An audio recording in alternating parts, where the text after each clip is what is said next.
I'm the Executive Director of Common Cause Minnesota. My voice doesn't normally crack. I'm a little under the weather, so please bear with me.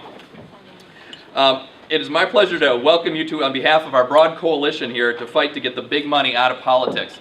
I will do an introduction of all the amazing coalition partners we have in the room, but first we have some of our distinguished champions here to talk, so I want to first welcome up the sponsor of House File 1944, the Electioneering Disclosure Bill, Representative Ryan Winkler.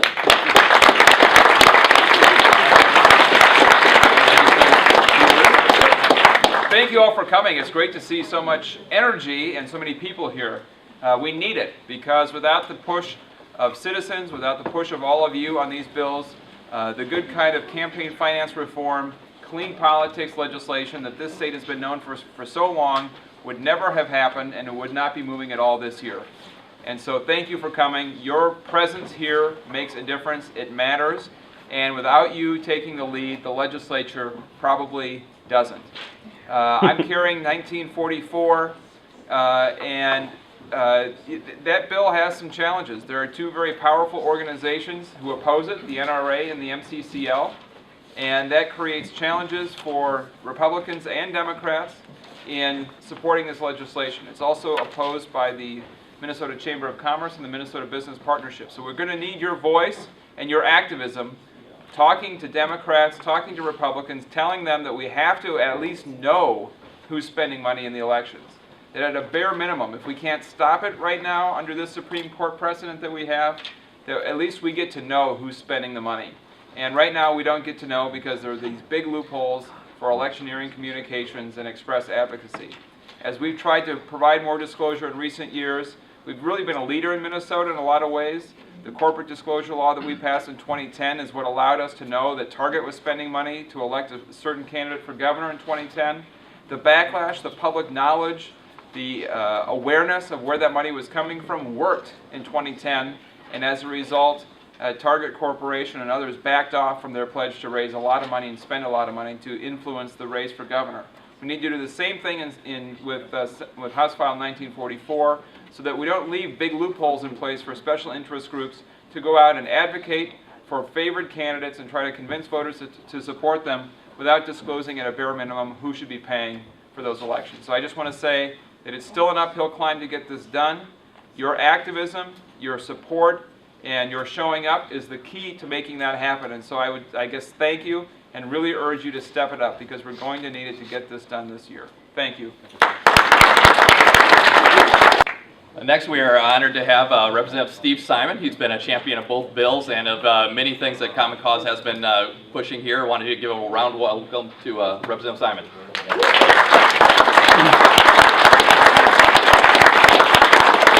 Well, thanks everyone for being here. These are tough days for those of us who want citizens to control our democracy and not big moneyed interests. But I would say that we could spend a lot of time here talking about how bad Citizens United is and how up against the wall we are. But I want to focus just for a minute, since we are in the Capitol, which is supposed to be the place of constructive solutions, to talk about what we can do to fight back. We all know what the problem is. We've diagnosed it very well. But I think there are three broad categories, and we just heard what the front line is. Number one is transparency. Ryan Winkler has been a real pioneer in this regard, as have many other legislators here, as have many of you. Transparency. If someone's trying to influence an election, they've got to name themselves and not hide behind word games. We all know that when a literature piece arrives on a doorstep 2 weeks or 2 days before an election and criticizes a particular candidate, we know that that's meant to influence the outcome of an election. Let's not hide behind word games. Let's call it what it is, which is an attempt to influence elections, and let's make the people who pay for that kind of electioneering disclose who they are and where the money comes from. Amen. So number one is that. And thank you, Representative Winkler and others, for your work in that regard as well.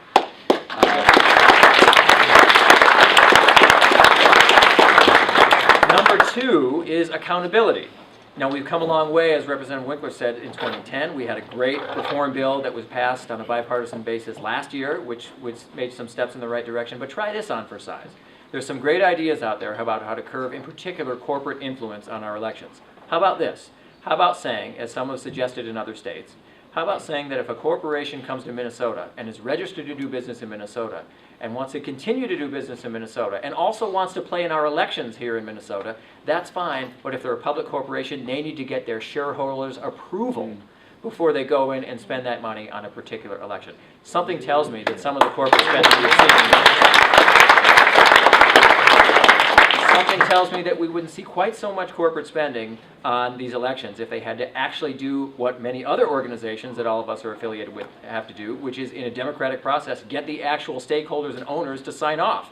So that's number two. And number three is your activism, your energy, and frankly, your energy directed at the ballot box. I think one of the things, I'm still old-fashioned in this regard, one of the things that can counteract big money is real people turning out for elections. Now, we're in great shape in Minnesota. We're typically number one or number two in the country when it comes to turnout, but even we in Minnesota could do better. And let me tell you something, it's tempting for us to sit back and rest on our laurels because we are number one or number two, but that isn't evenly distributed. And there are communities and pockets throughout this state, both geographically and demographically, where turnout is not as high as it could be and should be, and we need to work every day till election day to make sure we get people who turn out and reclaim our democracy for everyone and not just big moneyed interests. So turnout is key too. Those are the three things that I at least would offer as some constructive solutions. Thanks to all of you for being here. Thanks to all of you for dedicating yourselves to this cause. Thank you. Next, you can see that these are very popular bills, but they wouldn't be popular without all of you being here pushing this issue. Next, we have the sponsor of the Citizens United We the People Act, Senator John Marty.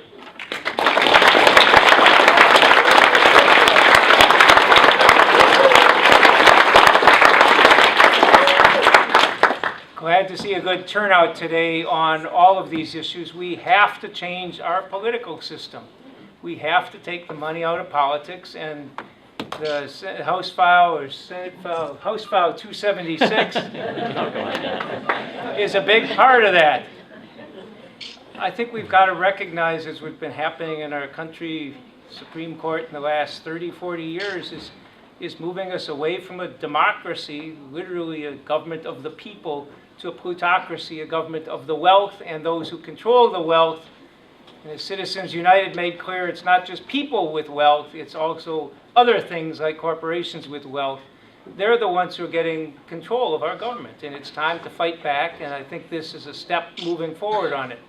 Yes, we need better disclosure. Yes, we need more disclosure. But we also have to say that people matter, not the money. And we are corrupting any issue you look at. Any issue you look at, whether it's environment or whether it's tax policy or whether it's public health, all those issues are being driven by the people who have the most money. Amen. And I think you all understand that. And we've got to make a different deal here. And I think the bottom line is in the reason for trying to amend the Constitution is because the Supreme Court is fundamentally changing what our democracy is about.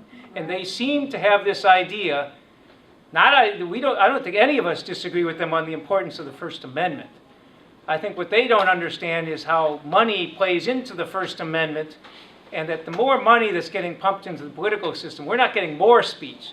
We're getting a consolidation of some very narrow points of view. They're trouncing every other voice out there. And so it's not that they're defending free speech and others are opposed to free speech. They're giving the free speech to the money, to the wealth, to the people who have that money and the things that have the money. We want to get it back to people. We want to have a democracy back, and that's why it's so important to have League of Conservation, League of LSP, Land Stewardship Project, Friends of the Earth, Legal Women Voters, Common Cause, and all the other groups that you have here. Move to amend. Move to amend, yes.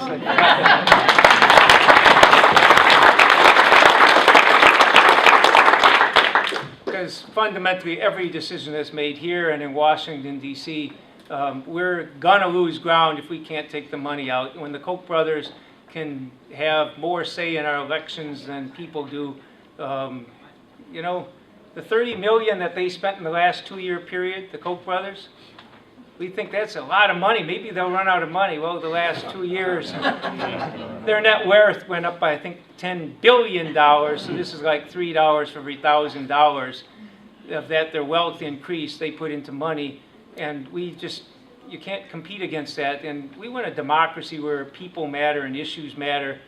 And we have a future for future generations, and the greed that they've got going isn't the way to do it. So I really appreciate, and I think all of us legislators and others here who have been here appreciate it. And I mean, I don't know, have you introduced all the legislators here yet? I'm about to do that. If you wanted to steal my thunder, you can do it. We got Representative Phyllis Kahn right there.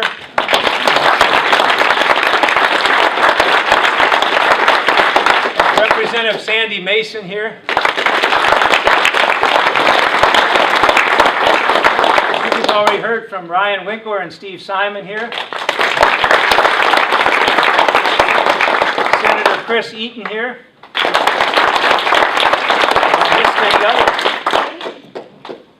Oh, I'm sorry. Zach Dorho from St. Cloud is here as well. Anyway, Deb Hillstrom is here.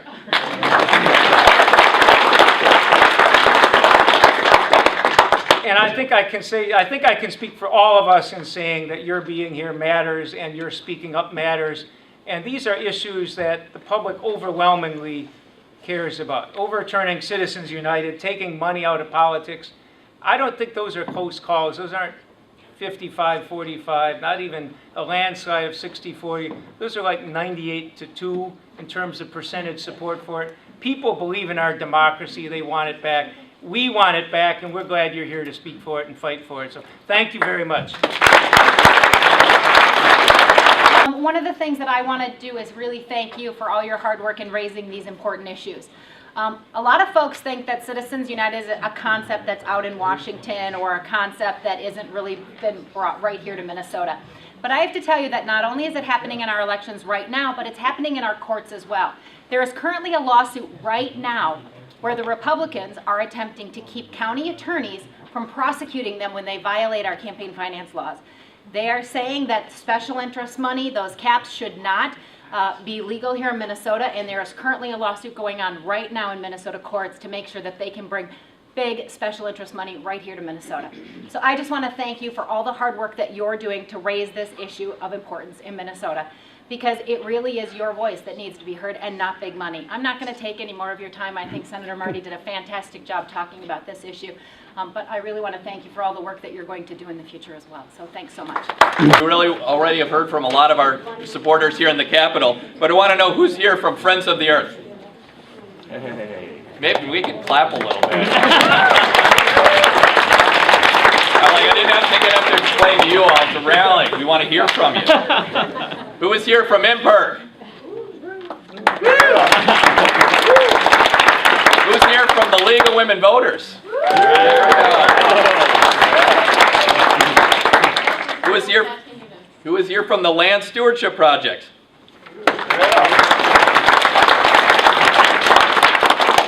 And who's here from my organization, Common Cause Minnesota? Okay.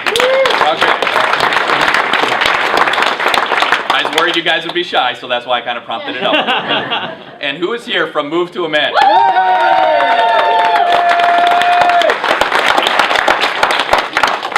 We may all be here for different reasons, and we may have different approaches to solving this problem that is plaguing our democracy, but we're all here for the same reason: to stop big money from taking over our democracy. And just wanted to get into one thing that you may be hearing later on. We were expecting to have a vote on the We the People Act today, and we found out this morning that the bill has been pulled. So I don't mean to start our rally off with a downer, but I want you to hear it from us. We know what we have heard is that it just was not seen as much of a priority with everything going on. And what we want to do is to make sure that we're here today to make it a priority and make sure that we get the big money out of politics. Yeah.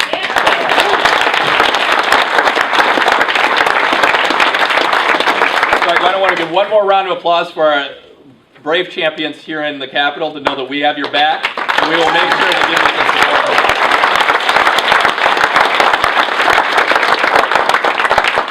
So just to give you a bit of an agenda, we are going to first hear from some of our coalition partners, tell you a little bit more about the bill. Then what we're going to do is we're going to visit every single legislator here at the Capitol and let them know that these two bills are a priority for fixing our democracy, and I'll get more into that. But first I'd like to lead off with Sherry Knuth with the League of Women Voters. I'm going to talk a little bit more about the electioneering disclosure bill. Thanks, Sherry.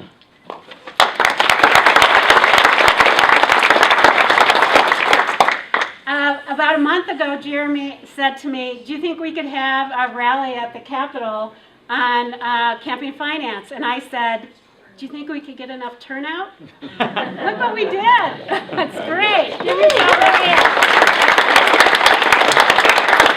I think with the Supreme Court decision coming down in early April, we all feel an increasing sense of that something has to be done about this issue.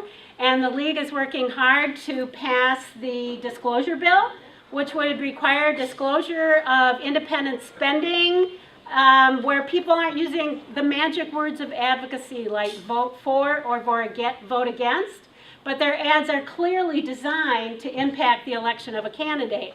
And probably the thing you're most familiar with in this regard is the kind of negative slam ads that come out right on the eve of the election.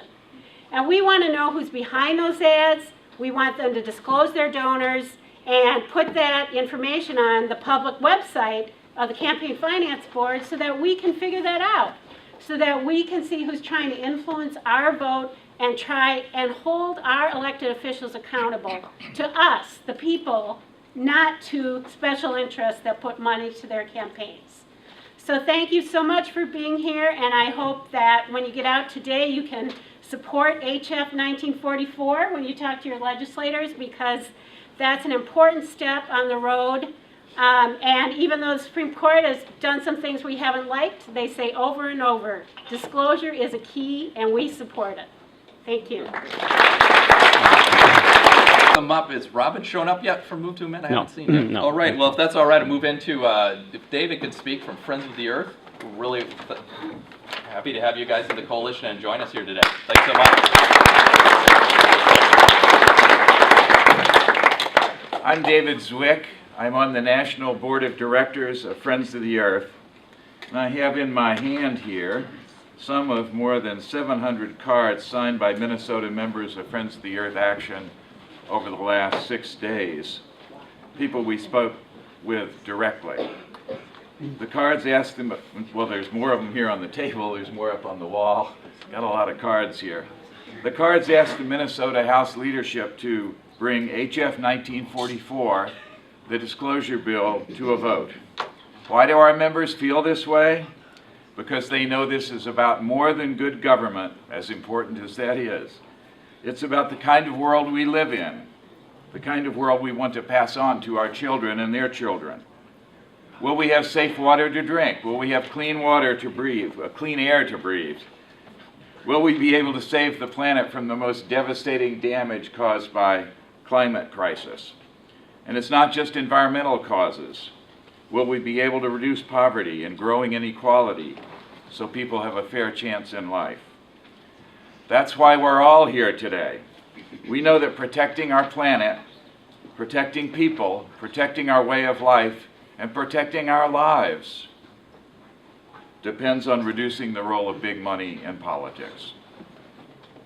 We know that the flood of special interest money has become the biggest single barrier to positive change. These bills that we're backing are not the entire solution, but they are a big part of the start. We call upon the Minnesota legislature to bring them to a vote and to pass them. Thank you.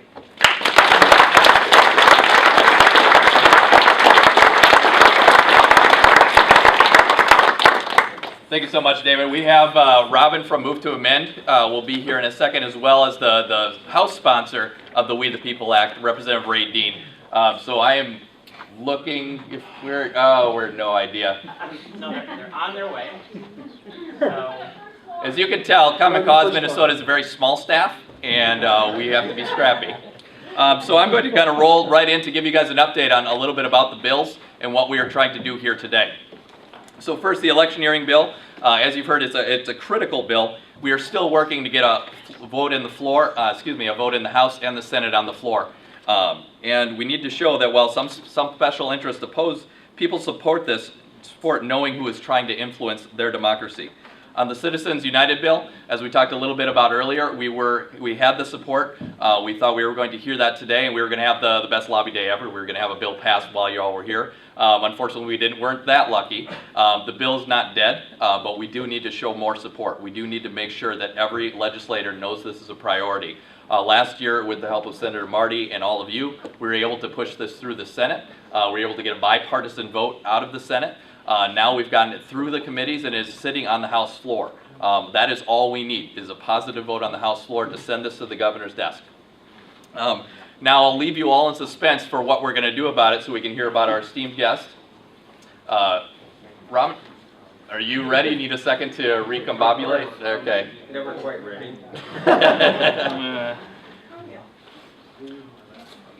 Really honored to have Robin today. You've got a special story to tell us from Move to Amend.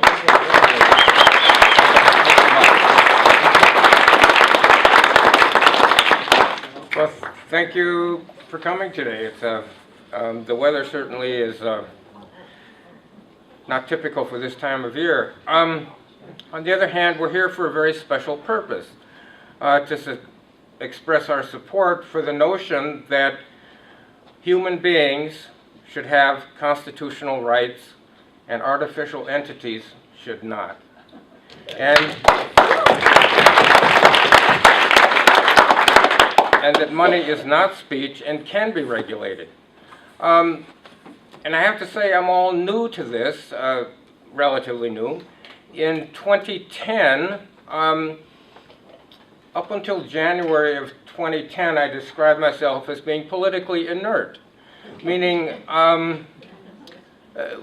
based on the premise that one person, what can one person do? It's such a big system, there's nothing really that I personally could do. And when I heard on the radio that the Supreme Court in the Citizens United decision versus Federal Elections Commission said that corporations, for the sake of the law, are persons and subsequently entitled to constitutional rights. And intuitively, because, like I say, politically inert, you don't really know, at least I didn't really know, but intuitively that sounded really insane. Corporations having constitutional rights. I mean, do they really, in 2010, did they really need more influence in our election and legislative process? And I thought, no, that's crazy. And actually I became very angry. Very angry. And I am a Minnesotan, and when Minnesotans have strong emotions, I did what Minnesotans do. I lay down until it passed. And it wasn't until a couple weeks later, my brother, who is older and smarter and more politically astute, called me up and said he was mad. And he was so darn mad he was going to walk across the country to wake people up. Because my brother really thought that when people heard what the Supreme Court had done, they would rise up and there would be a huge march on Washington with torches and pitchforks. But of course that didn't happen, and within a week it was off the front page. And in any case, we did walk across the country. I talked to my family and they said I could go, and I asked the wife if I could borrow the car for the weekend, and it took us 6 months to walk across the country. We talked to thousands of people. We did find 3 people that thought that corporations should have constitutional rights, and we weren't able to convince them otherwise. But in any case, here I am back in Minnesota. I'm still working to try and wake people up that only human beings should have constitutional rights and that money is not speech and can be regulated. John Marty and Ray Dean have introduced into the Minnesota legislature a resolution asking our U.S. Congress to come up with a constitutional amendment that makes that a reality, because it will take a constitutional amendment to overturn what the Supreme Court has done. Any amount of legislation, even to overturn Citizens United, can be challenged in the court and through the appeal system that is afforded to human beings with their constitutional rights is also afforded to corporations to appeal. And so through the appeal process, any bit of legislation to regulate or to somehow put corporations at a disadvantage can be challenged through the court system.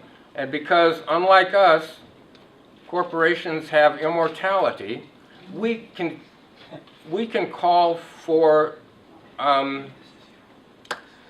appeal to the Supreme Court. We can call, if we have a court ruling that is against what we want, we can appeal it, but only as long as we have life and as long as we have money. Because when we're out of life and we're out of money, we have no appeal. Corporations, being immortal and having lots of dollars, can appeal whatever bit of legislation they don't like, and that will eventually go to the Supreme Court, and we know what the Supreme Court's going to do with that. So what we're doing is asking to overturn that notion that corporations have constitutional, any artificial entity.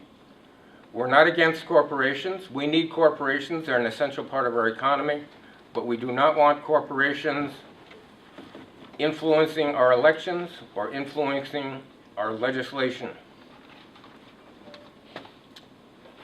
Any questions?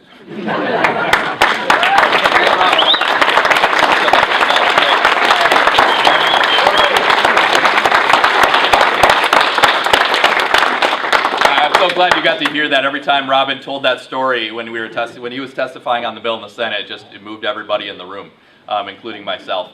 Next, we are honored to have the House sponsor of the We the People Act, Representative Ray Dean, who's going to talk a little bit more about the bill.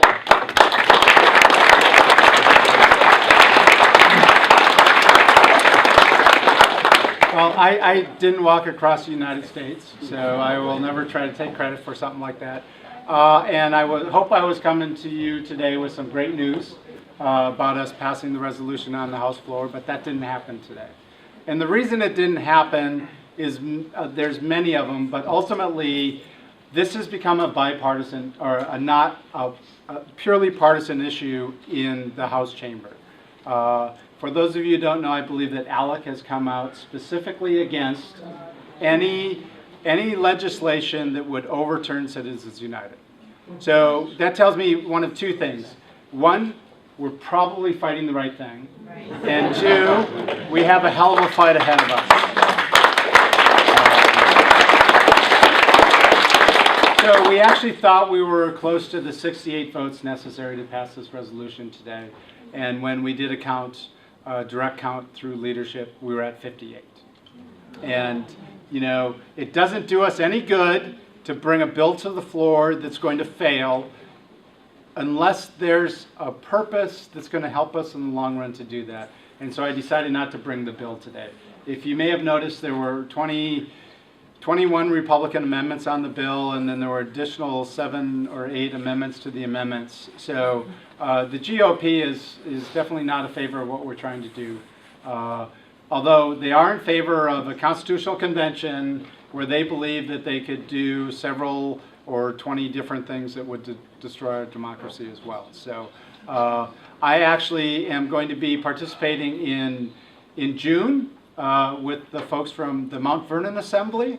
Some of you may know who they are, but they're a group that wants to put on a constitutional convention. And I would say that anything that happens at the Constitutional Convention has to be passed by 38 states. It has to be ratified by 38 states. And if you want to do the numbers, I think we have 26 or 27 states that are in Republican control. In other words, both bodies of the legislature as well as the governor are Republican, and we have about 16 or 17 that are in Democratic control. So if you do the math, if something radical came out of a convention, it would never be ratified.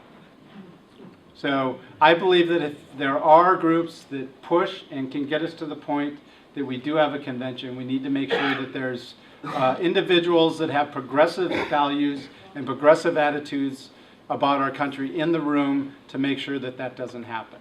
Now, for those of you who don't know, my first amendment on the resolution would have removed the Constitutional Convention provision. And the reason I did that, there were several members within the caucus that have concerns about the runaway convention. And I thought it was important that we actually have the resolution to Congress telling them to act. And it's not radical. Article 5 of the Constitution says we as states need to act if Congress isn't acting. So again, I apologize that I'm not coming to here with great news. I will say, though, that we still have about 2.5 weeks of session left. I don't think we should stop. In many ways, I think we should keep going and we should keep going harder. And what that means is we need all of you to contact your representative and let them know how critical this is to the future of our democracy, in not only in the state of Minnesota, but in the country as well. So I'd be willing to field a couple questions if this is a question and answer thing, or if we're just doing presentations. Just presentations. So you can grab me afterwards if you have some other questions. So thank you. Representative said, I'm sorry, I was kind of embarrassed. I'm the only one clapping to keep on fighting. How many here want to keep fighting?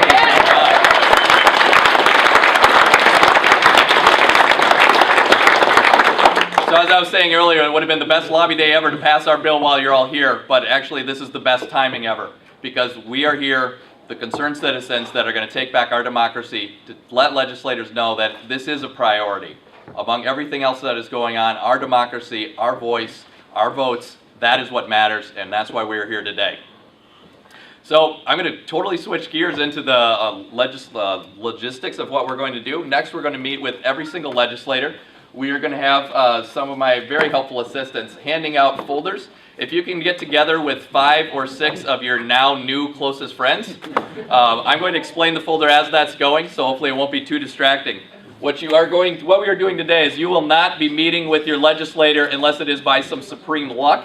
What we are trying to do is meet with every single legislator to make sure that there is buzz, that they know about this bill, that they know that something is going on. One of the first questions I get is, well, what if they ask if I'm a constituent? You let them know that we are visiting everyone here. We're visiting every representative, we're visiting every senator, and if they want to meet with someone from their district, we'll get them somebody from their district. It just may not be you and your group.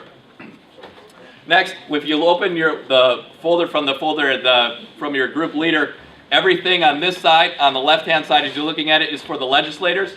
Everything on the right-hand side is for you. What it will have is a face sheet giving you a picture of your lovely legislators that you'll be visiting today and their office. The way this is kind of scheduled is that you will be going from office to office to office. You won't have to search by, it's not by region, but by the offices here at the Capitol. So this should go rather quickly. If they are not there, what you're going to do is you're going to drop off one of these packets that has all of the strong coalition partners here. It has a letter talking about why we are all here, why we are supporting it, and it has 2 fact sheets, one on the electioneering bill and one on the We the People Act. So every single legislator will get a notice of why we're here today and the strong coalition that is here supporting these acts. Yeah, let's give it up for that.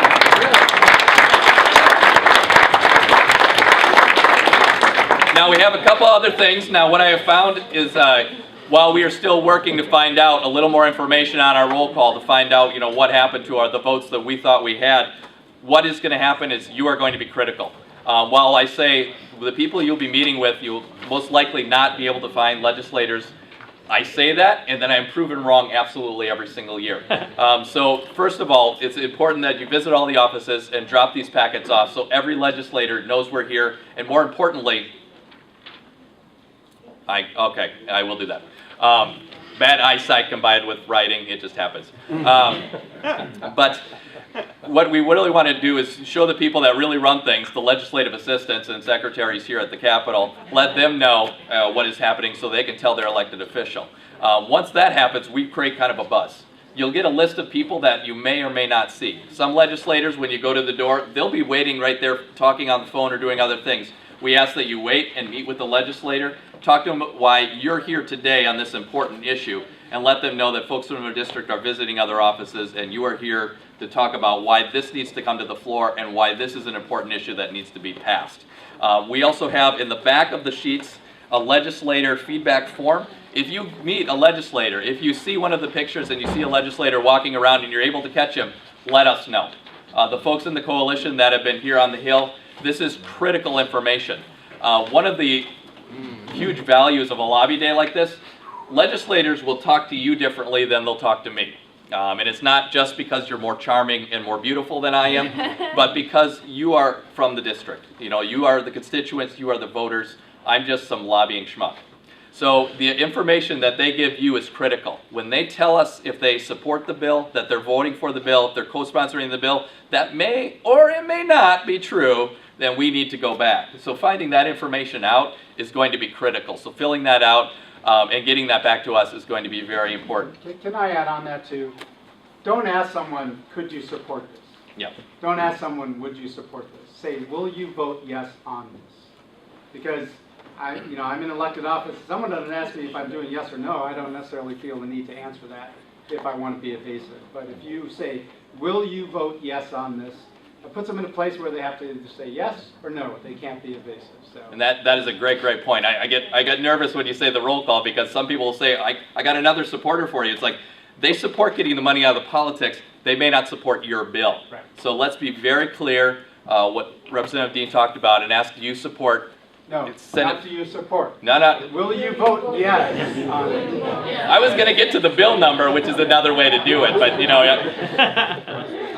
when the legislators are here, they are the smartest people in the room. You should remember that for your meetings as well.